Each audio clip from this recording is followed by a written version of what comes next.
Set in 1939, this film follows Don Fendler, a lively 12-year-old boy whose adventurous spirit often led him into trouble. The story begins on a summer afternoon, with Don splashing through the river, completely absorbed in his play. The quiet, peaceful moment was suddenly interrupted when his twin brother, Ryan, appeared at the riverbank, calling out for him to come home. His tone carried urgency, making it clear something important had happened. Their father, Donald, had finally returned after months away at work, and it was time for him to make good on his promise, a long-awaited fishing trip. Although the twins were born together, their personalities couldn't have been more different. Ryan was the obedient one, always cautious, always aware of his surroundings, while Don was the wild one, constantly restless, always pushing boundaries. Their father, though deeply loving toward both sons, was notably stricter with Don, seeing the fire in him and fearing that if left unchecked, it would lead him toward trouble. Over the years, Don came to resent this stricter treatment, convinced that no matter what he did, his father would always see him as reckless. The day before the trip, the twins eagerly prepared their fishing gear, their excitement bubbling over into playful talk about who would catch the most fish. But rather than working together, their excitement soon turned into bickering, their voices rising in frustration. Instead of laughing it off, they pushed each other further, their argument escalating until they started throwing punches. Their father, already on edge, stepped in immediately, ordering them to clean the car as punishment. Yet, rather than cooling down, the tension remained, turning a simple chore into another battleground. That evening, as the family gathered at the dinner table, the atmosphere remained tense. Donald, still frustrated, turned his attention back to Don, scolding him for the fight earlier. His words, sharp and direct, carried more than just frustration. They carried comparison. He pointed out Ryan's obedience, his patience, his ability to listen, drawing yet another line between them. Don sat in silence, trying to bite back his emotions, knowing that no matter what, he would never be the twin his father wanted. Then came the moment that shattered Don's excitement. The fishing trip was canceled. Donald had been called back to work in 2 days, leaving no time for the trip. Instead, he proposed an alternative adventure, a 2-day climb up Mount Katahdin with their cousin Henry. Donald reassured them that the climb was easy, designed for beginners, but Don wasn't interested. Fishing had meant everything to him, and climbing a mountain felt like a poor substitute. Frustrated and disappointed, he left the table without another word. Later that night, Don sat alone in his room, unable to shake the bitterness he felt. His mother, Ruth, noticed his disappointment and quietly sat beside him, hoping to ease his frustration. She spoke gently, explaining that their father wasn't as harsh as Don believed. She told him about the day he and Ryan were born, describing the rare moment of vulnerability she had witnessed. The way Donald had broken down in tears, overwhelmed by joy, convinced he had become the luckiest man alive. Don listened in silence, and for the first time, his resentment softened. His father had always seemed cold, distant, but perhaps there was a weight behind his actions, a responsibility Don had never fully understood. The bitterness didn't fade completely, but it began to loosen its grip. The next morning, they set off for the mountain, meeting Henry at the entrance of the campsite. Rather than starting their climb immediately, they decided to camp for the night, using the time to prepare for the trek ahead. As they settled into camp, Henry shared his knowledge of Mount Katahdin, pointing out its deceptive nature. From a distance, the peak looked gentle, almost inviting, but those who had climbed it before knew the truth. It was unpredictable, dangerous, and capable of changing within moments. Henry warned them about the shifting weather, explaining that storms could arrive without warning, turning a simple climb into a battle against the elements. As night fell and the fire crackled in the cold air, Henry turned the conversation toward legend. He spoke of Pomola, a mythical creature that was said to guard the mountain, keeping trespassers from reaching its peak. Its terrifying form was unforgettable, a moose's head, a man's body, the wings of an eagle, and talons sharp enough to tear through flesh. Local villagers believed Pomola controlled the mountain's fury, summoning storms as warnings for those who dared to ascend too high. The next morning, the sky was clear, the conditions perfect for the climb. As they began their ascent, Henry shared critical survival tips, explaining the importance of staying on the marked path. The white markings on the trees served as guides, ensuring that climbers never lost their way. He also warned them that if they ever got lost, screaming for help would be useless. The landscape would swallow their voices, rendering cries for assistance completely ineffective. Hours into the journey, they came across another group of climbers, their expressions tense, their movements hurried. Something wasn't right. Their voices carried urgency, and their warnings cut through the air like a cold wind. A storm had settled over the peak, making further ascent dangerous. The climbers strongly advised against continuing, urging them to turn back before the weather worsened. As the rocky path got steeper and rougher, Donald called for a halt, sensing the weather turning nasty and making the climb way riskier. But Don wasn't having it. He dug his heels in, refusing to back down. He was dead set on proving they weren't just kids following orders, but capable of holding their own. With the wind whipping around them and the looming storm creeping in, he squared his shoulders and insisted they press on, determined to show his father that they had the grit to handle real challenges. 2 hours still remained before they would reach the summit, and Donald knew the situation demanded caution. The worsening conditions convinced him that turning back was the safest option for himself and his youngest son, who had begun to show signs of fatigue. He entrusted Henry with the responsibility of guiding the remaining climbers to the peak, instructing them to be mindful of the conditions while he returned to the campsite. As they continued their ascent, the air grew heavier with the weight of an approaching storm. The winds had strengthened considerably, slicing through their clothes and bringing with them a relentless downpour. The cold began to take a toll, seeping into their skin until the shivering became uncontrollable. Ryan was hit the hardest. His movements faltered, and his body shook violently with each step forward. Don, noticing his brother's worsening condition, removed his sweater and draped it over Ryan's shoulders, ensuring he had some protection from the harsh elements. Navigating the treacherous landscape required patience. But despite the mounting obstacles, their determination remained unwavering. By the time they reached the summit, the feeling of triumph was unmistakable, though it carried with it an air of disappointment. Under normal conditions, they should have been able to see the vast stretch of land below, the forests, rivers, and even the campsite where their father was waiting for them. Instead, visibility was non-existent, the dense fog rendering the view completely inaccessible. Recognizing the need for urgency, Ryan expressed his concern about staying at the peak for too long. His thoughts centered around the growing anxiety their father must have been feeling, waiting for their return while the storm intensified. He insisted that the safest course of action was to begin their descent immediately, but Don was reluctant to agree. The frustration he had carried for so long resurfaced, the years of unfulfilled promises and forced patience unraveling in his mind. In his view, it had always been them waiting for their father, the ones enduring disappointment time and time again. There was nothing wrong with allowing their father to experience that same feeling, even for a little while.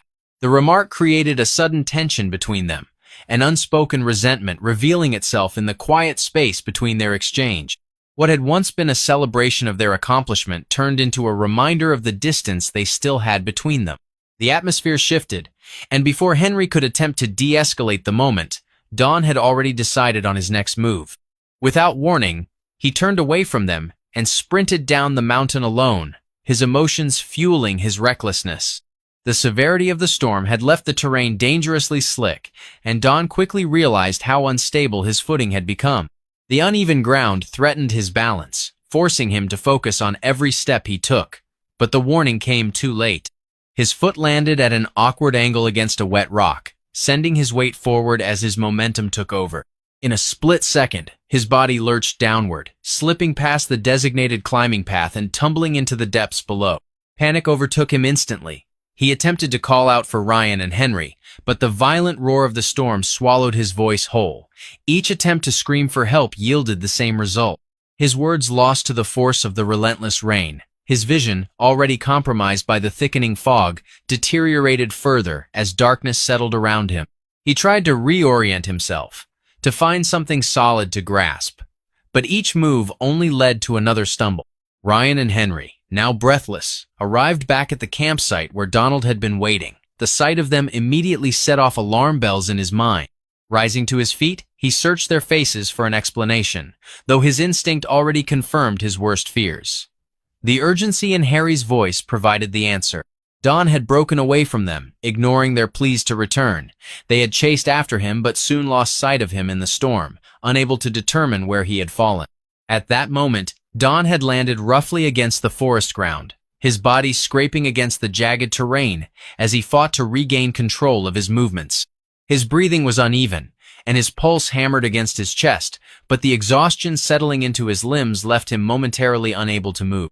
As he attempted to push himself upward, he fell into the shallow mud, and an animal skull lay partially buried.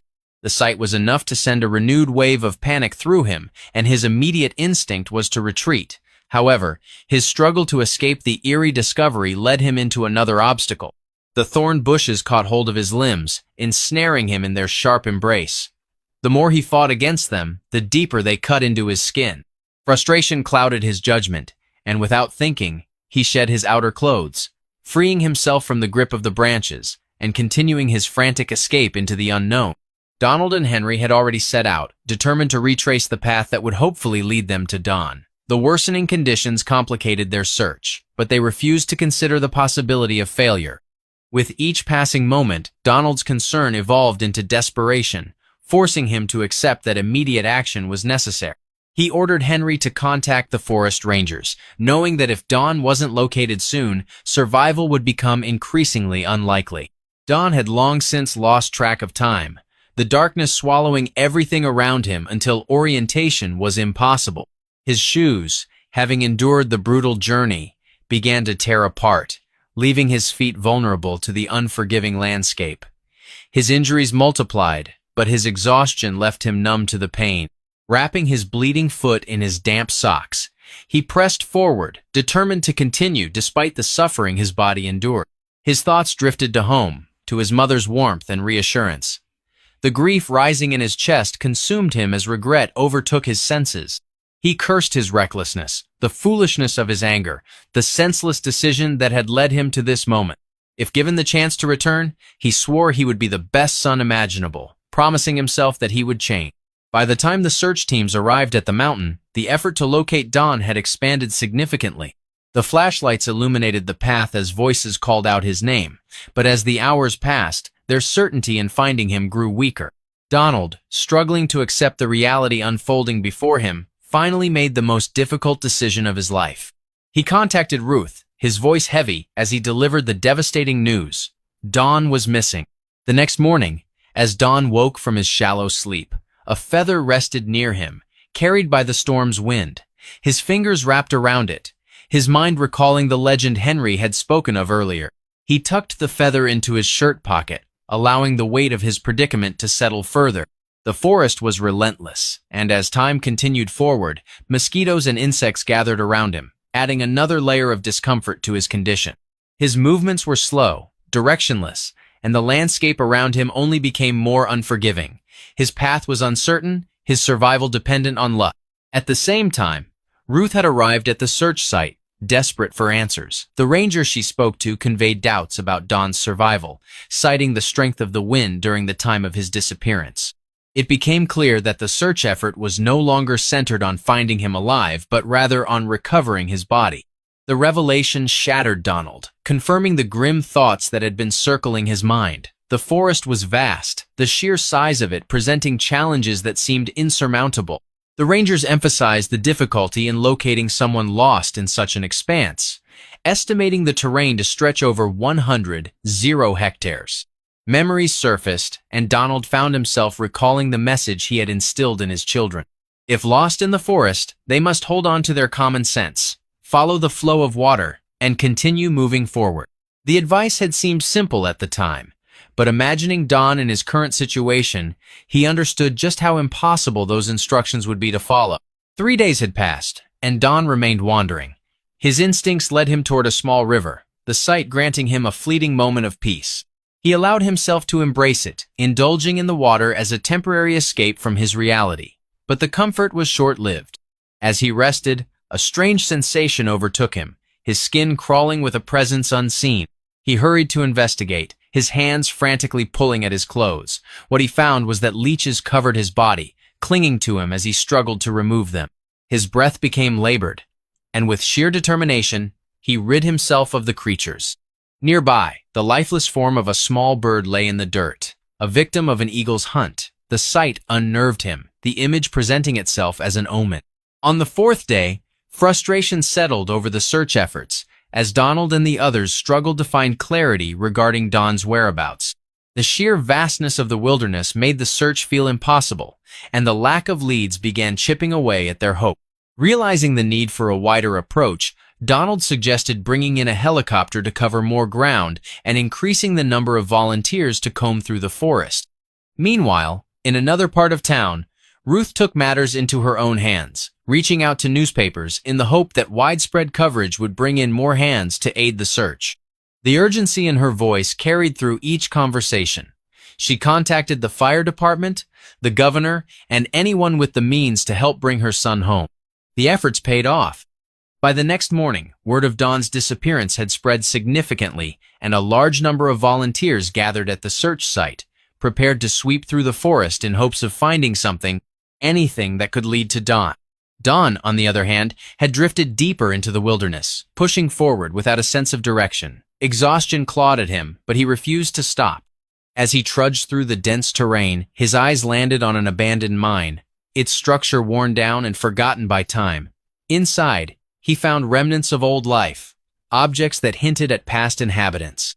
Cutlery, rusted metal, fragments of wood long since left behind.